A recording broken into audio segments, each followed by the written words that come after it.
Thinking about letting owner-operators work under your authority? How to increase your revenue thanks to this operation? How to increase your fleet size without buying more trucks? Are there any risks associated with this?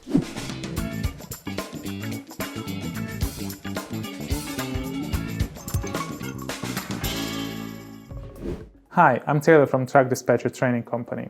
This video is going to explain the pros and cons of letting owner-operators run under your authority. The biggest benefit of it is the growth in the revenue.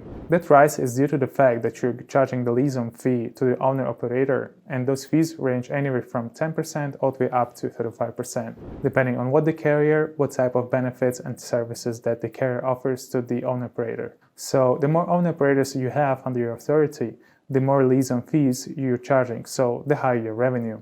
Another benefit of having owner-operators running your authority is that you get to increase the size of your fleet without having to purchase more trucks.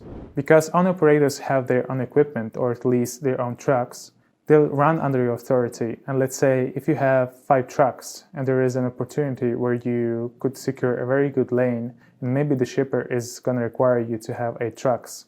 If you don't have the funds to buy 8 trucks, you can lease your authority out to 3 owner-operators who have trucks but maybe need to secure more loads for themselves. It's a win-win situation because once you let them lease onto your authority, you now have the capability to walk in and say, hey, I have 8 trucks. Now, even though you own 5 and you lease 3, your fleet size is still 8. So you'd be able to go in and secure whatever lane it is that you'd be working on. Even though there are pros of having people lease on your authority, there are also cons. One of the biggest cons is the CSA score. Leased drivers are subject to the same rules in terms of the FMCSA in the DOT. They are your driver in their eyes, so let's say they go out and hook up a bunch of out-of-services during their inspections. That's going to lower your CSA score because they're running under your authority, so having too many issues with the FMCSA could compromise the operating authority, and it could possibly be revoked. By the way, we have a video about how to get the authority file right here. Another con is depending on your agreement with the owner-operator, and it could be finding loads. There were situations where carriers are the ones who are responsible for dispatching the owner-operators. In case when you have 5 trucks of your own, that's your dispatching, and you take on 3 more owner-operators, as a result, you've just developed your workload because now you have to find loads for other 3 trucks. So it could mean a work in progress. Another big con is having owner-operators lease onto your authority, which is the insurance risk. I'll call this insurance liability. As a motor carrier, you're the one who's responsible for safety according to the FMCSA and DOT.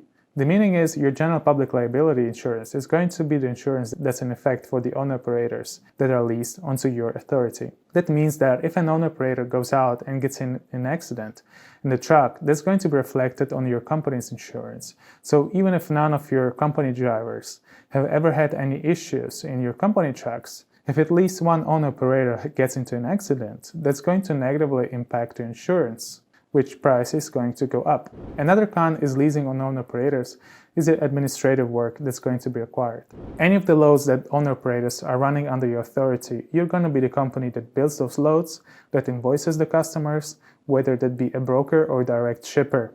Let's say that an owner-operator who runs a load for $1,000, you're going to have to bill that load to the customer, receive the money, and then from there, you'll pay the owner-operator a settlement. And depending on what the agreement is, there will be different expenses that you may deduct from the settlement, which obviously your liaison fee would be one of them.